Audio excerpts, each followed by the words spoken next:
Hello friends, welcome to పద్దెస్ మరో ప్రపంచం. ఈరోజు నేను రవ్వ దోశ చేస్తున్నాను. అందరూ ఎంతగానో ఇష్టపడే రవ్వ దోశను ఇంట్లోనే హోటల్ స్టైల్లో కమ్మటి రుచి వచ్చేలా ఎలా తయారు చేసుకోవాలో చూద్దాం రండి. ఈ వీడియోని స్కిప్ చేయకుండా చివరి వరకు చూడండి.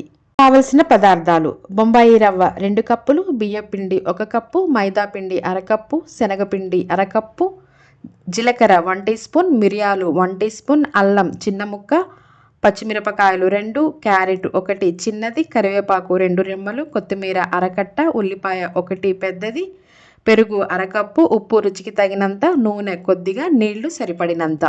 ముందుగా ఒక గిన్నెలోనికి 2 కప్పుల బొంబాయి రవ్వను, 1 కప్పు బియ్యం పిండిని, 1/2 కప్పు మైదా పిండిని, 1/2 కప్పు శనగపిండిని, శనగపిండి ఆప్షనల్ అండి, రుచికి తగినంత ఉప్పును, 1 టీ స్పూన్ మిరియాల పొడిని, తరిగిన అల్లం తురుమును, తరిగిన పచ్చిమిరపకాయల తురుమును, తరిగిన క్యారెట్ తురుము, తరిగిన కరివేపాకు తురుము, తరిగిన కొత్తిమీర తురుము, సన్నగా తరిగిన ఉల్లిపాయ ముక్కలను వేసి బాగా కలుపుకోవాలి.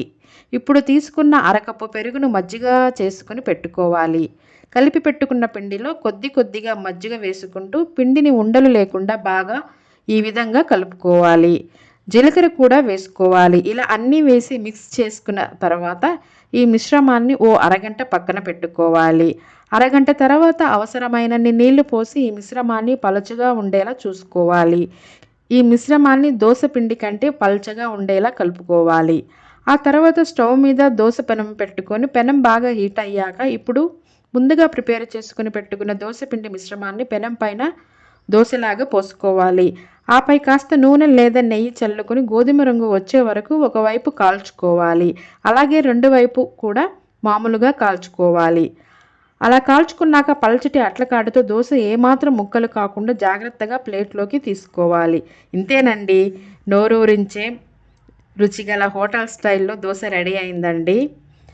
ఈ దోశని కొబ్బరి పచ్చడితో తింటుంటే ఉంటుంది ఇంకా తినాలనిపించే కమ్మటి రుచితో. ఆహా, యమ అద్భుతంగా ఉంది అంటారండి.